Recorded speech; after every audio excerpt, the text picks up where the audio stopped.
열왕기하 13장 14절에서 25절까지의 말씀입니다. 엘리사가 죽을 병이 들매 이스라엘의 왕 요아스가 그에게로 내려와 자기의 얼굴에 눈물을 흘리며 이르되 내 아버지여 내 아버지여 이스라엘의 병거와 마병이여 하매 엘리사가 그에게 이르되 활과 화살들을 가져오소서 하는지라 활과 화살들을 그에게 가져오매 또 이스라엘 왕에게 이르되 왕의 손으로 활을 잡으소서 하매 그가 손으로 잡으니 엘리사가 자기 손을 왕의 손 위에 얹고 이르되 동쪽 창을 여소서 하여 곧 열매 엘리사가 이르되 쏘소서 하는지라 곧 쏘매 엘리사가 이르되 이는 여호와를 위한 구원의 화살 곧 아람에 대한 구원의 화살이니 왕이 아람 사람을 멸절하도록 아벡에서 치리이다 하니라. 또 이르되 화살들을 집으소서 곧 집음에 엘리사가 또 이스라엘 왕에게 이르되 땅을 치소서 하는지라. 이에 3번 치고 그친지라. 하나님의 사람이 노하여 이르되 왕이 6번을 칠 것이니이다. 그리하였다면 왕이 아람을 진멸하기까지 쳤으리이다. 그런즉 이제는 왕이 아람을 3번만 치리이다 하니라. 엘리사가 죽으니 그를 장사하였고 해가 바뀜에 모압 도적대들이 그 땅에 온지라. 마침 사람을 장사하는 자들이 그 도적대를 보고 그의 시체를 엘리사의 묘실에 들이던짐에 시체가 엘리사의 뼈에 닿자 곧 회생하여 일어섰더라. 여호와스 왕의 시대에 아람 왕 하사엘이 항상 이스라엘을 학대하였으나 여호와께서 아브라함과 이삭과 야곱과 더불어 세우신 언약 때문에 이스라엘에게 은혜를 베풀며 그들을 불쌍히 여기시며 돌보사 멸하기를 즐겨하지 아니하시고 이때까지 자기 앞에서 쫓아내지 아니하셨더라. 아람의 왕 하사엘이 죽고 그의 아들 벤하닷이 대신하여 왕이 되매 여호아스의 아들 요아스가 하사엘의 아들 벤하닷의 손에서 성읍을 다시 빼앗으니 이 성읍들은 자기 붙인 여호아스가 전쟁 중에 빼앗겼던 것이라. 요아스가 벤하닷을 3번 쳐서 무찌르고 이스라엘 성읍들을 회복하였더라. 아멘. 오늘 본문은 하나님의 사람으로 당대에 큰 영향을 끼친 엘리사 선지자의 죽음에 관한 기사가 기록되어 있습니다. 엘리사의 죽음은 열왕기서 전체 분위기에 영향을 주고 있는데 엘리사의 죽음을 기점으로 선지자들의 목소리는 이전보다 희미하게 들리고 이스라엘과 유다의 마지막 운명으로 열왕기서가 흘러가는 것을 볼 수 있습니다. 엘리사가 병으로 인해 죽을 때가 가까웠을 때 이스라엘 왕 요아스가 엘리사를 방문합니다. 엘리사의 상태를 안타까워하는 요아스 왕에게 엘리사는 이스라엘이 아람과의 전투에서 승리할 것을 활과 화살로 예언합니다. 상징적인 행동을 통해 예언한 것인데 이 예언은 후일 성취되어 요아스는 잃었던 성읍을 되찾을 수 있게 됩니다. 또한 엘리사가 죽은 후에도 믿을 수 없는 놀라운 기적이 일어났습니다. 사람들이 엘리사의 묘실에 어떤 시신을 던져 넣었는데 그 시신이 엘리사의 뼈에 닿자 다시 살아난 것입니다. 엘리사의 뼈가 죽은 사람을 다시 살리는 기적을 일으킨 것입니다. 이것은 엘리사를 통해 선포하는 모든 일을 하나님이 이루시겠다는 의지를 보여주신 사건이라 할 수 있습니다. 엘리사 선지자가 병들어 세상을 떠날 순간이 오자 이를 안 이스라엘 왕 요아스가 엘리사를 찾아와 눈물을 흘리며 안타까워했습니다. 14절입니다. 엘리사가 죽을 병이 들매 이스라엘의 왕 요아스가 그에게로 내려와 자기의 얼굴에 눈물을 흘리며 이르되 내 아버지여 내 아버지여 이스라엘의 병거와 마병이여 하매. 어제 본문인 13절에서 이미 요아스 왕의 죽음을 보고했는데 오늘 본문 14절에서는 다시 요아스가 살아있는 시대로 시간을 되돌리고 있습니다. 이는 열왕기서의 중심 인물 가운데 한 사람인 선지자 엘리사의 죽음에 대해서 기록하기 위해서입니다. 14절은 엘리사가 죽을 병이 들었다는 언급으로 시작하고 있습니다. 이때 가장 안타까워한 사람은 북이스라엘 왕 요아스였는데 그는 눈물을 흘리며 내 아버지여 내 아버지여 이스라엘의 병거와 마병이여 라고 탄식했습니다. 마치 제자가 스승의 죽음을 앞두고 탄식하는 모습과도 같은데 열왕기하 2장에서 엘리야가 하늘로 올라갈 때 엘리사도 내 아버지여 내 아버지여 이스라엘의 병거와 그 마병이여 라고 소리쳤습니다. 엘리사는 이스라엘이 모압을 칠 때 이스라엘 연합군을 도왔던 적이 있었습니다. 이제 요아스 왕 때 아람의 압제에서 벗어날 수 있는 절호의 기회가 왔는데 왕을 도와주던 큰 예언자가 죽을 병에 걸렸으니 요아스로서는 참으로 비통한 상황이었을 것입니다. 또한 요아스 왕이 선지자에게 존경을 표하는 모습을 통해서 알 수 있는 것은 열왕기서에서 강조하는 것이 왕들의 통치가 아니라 선지자들의 활동이고 더 나아가 하나님의 통치라는 것을 알 수 있습니다.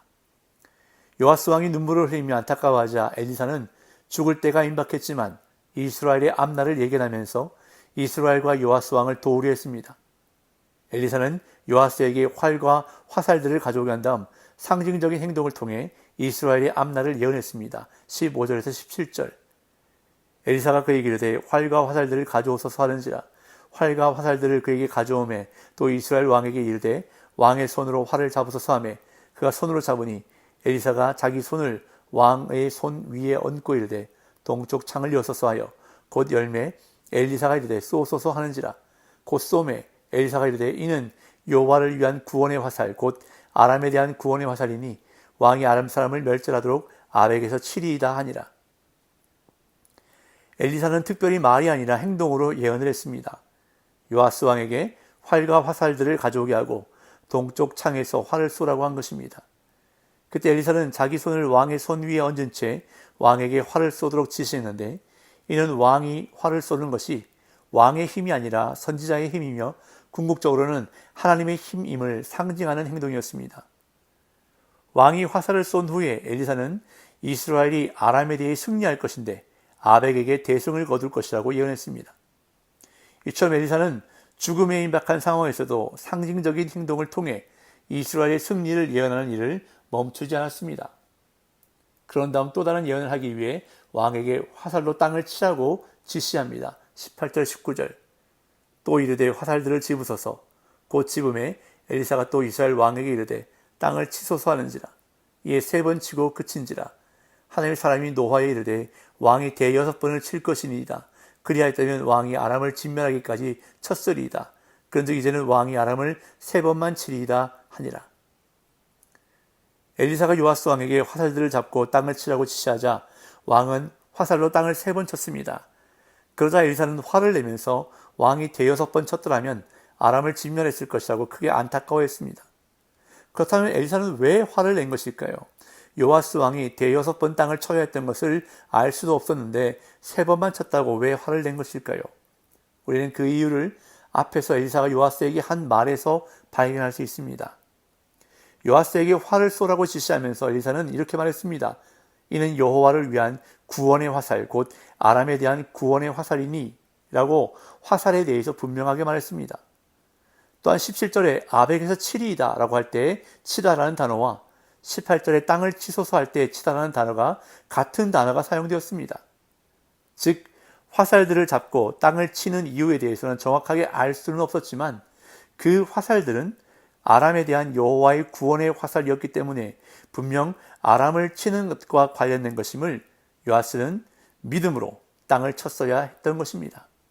하지만 요아스는 땅을 3번만 치고 말았습니다. 이는 땅을 치라고 해서 그저 3번만 친 행동이었기에 엘리사는 요아스의 믿음 없음을 화를 내며 책망했던 것입니다. 이 예언의 성취는 25절에서 언급되는데 요아스 왕이 아람 왕 벤하닷을 3번 공격해서 승리하고 그에게 빼앗겼던 성읍들을 되찾았다고 본문은 기록합니다. 이처럼 선지자가 예언한 것은 반드시 성취된다는 것을, 하나님의 말씀은 하나도 사라지지 않고 그대로 이루어진다는 열왕기서의 주제를 다시 한번 확인할 수 있습니다. 이제 엘리사가 죽고 그를 장사하였는데 믿을 수 없는 놀라운 기적이 엘리사의 죽음 후에도 일어난 것을 보게 됩니다. 20절 21절. 엘리사가 죽으니 그를 장사하였고 해가 바뀜에 모압 도적대들이 그 땅에 온지라. 마침 사람을 장사하는 자들이 그 도적대를 보고 그의 시체를 엘리사의 묘시에 들이 던짐에 시체가 엘리사의 뼈에 닿자 곧 회생하여 일어섰더라. 이스라엘 장례 방식은 바위굴을 파고 굴 안에 시체를 안치하는 것인데 시간이 흘러 뼈만 남게 되면 뼈를 수습해서 항아리에 담아 옆에 놓고 또 다른 시체를 굴 안에 안치합니다. 엘리사의 시체가 뼈만 남았다는 것은 죽고 나서 시간이 상당히 흘렀다는 말입니다. 그런데 엘리사의 묘실 안에 던져진 시체가 엘리사의 뼈에 닿자 살아나는 기적이 일어났습니다. 살아생전에 하나님의 사람으로 위대한 일을 한 엘리사가 죽은 후에도 생명을 살린 놀라운 일을 한 것입니다. 그러나 이 이적은 엘리사의 능력이 아니라 하나님의 능력으로 인한 것인데 엘리사를 통해 선포하신 모든 일을 반드시 이루신다는 하나님의 뜻을 나타내는 사건입니다. 또한 하나님은 조상들과의 언약을 기억하시고 이스라엘을 지켜주셨습니다. 22절 23절. 여호와스 왕의 시대에 아람 왕 하사엘이 항상 이스라엘을 학대하였으나 여호와께서 아브라함과 이삭과 야곱과 더불어 세우신 언약 때문에 이스라엘에게 은혜를 베풀며 그들을 불쌍히 여기시며 돌보사 멸하기를 즐겨하지 아니하시고 이때까지 자기 앞에서 쫓아내지 아니하셨더라. 아람의 압제로 인해 이스라엘은 살아남기 힘들 정도로 어려웠지만 하나님은 조상들과의 약속을 기억하시고 이스라엘을 지켜주셨습니다. 여기서 은혜를 베풀다로 번역된 단어는 조건 없이 사랑을 베푸는 것을 의미하고 불쌍히 여기다로 번역된 단어는 어머니가 아이에게 주는 사랑을 표현한 단어로 이스라엘을 사랑하시는 하나님의 마음이 이처럼 극진함을 보여주고 있습니다. 그리고 앞서 엘리사가 예언한 대로 요아스는 아람과의 전쟁에서 3번 승리를 거두게 됩니다. 24절, 25절. 아람의 왕 하사엘이 죽고 그의 아들 벤하닷이 대신하여 왕이 되매 요아스의 아들 요아스가 하사엘의 아들 벤하닷의 손에서 성읍을 다시 빼앗으니 이 성읍들은 자기 부친 요아스가 전쟁 중에 빼앗겼던 것이라. 요아스가 벤하닷을 3번 쳐서 무찌르고 이스라엘 성읍들을 회복하였더라. 오늘 본문을 통해서 믿음의 입을 더 크게 열어야 한다는 교훈을 발견하게 됩니다. 엘리사가 화살로 땅을 치라고 했을 때 요아스는 믿음으로 더 많이 쳤어야 했습니다. 그런데 어쩌면 오늘 내 모습이 이럴 때가 있습니다. 시편 81편 10절에서 내 입을 크게 열라 내가 채우리라고 말씀하십니다. 오늘도 하나님 앞에서 믿음의 입을 크게 열고 간구함으로 하나님이 채워주시는 놀라운 은혜를 경험하시기를 예수님의 이름으로 축복합니다.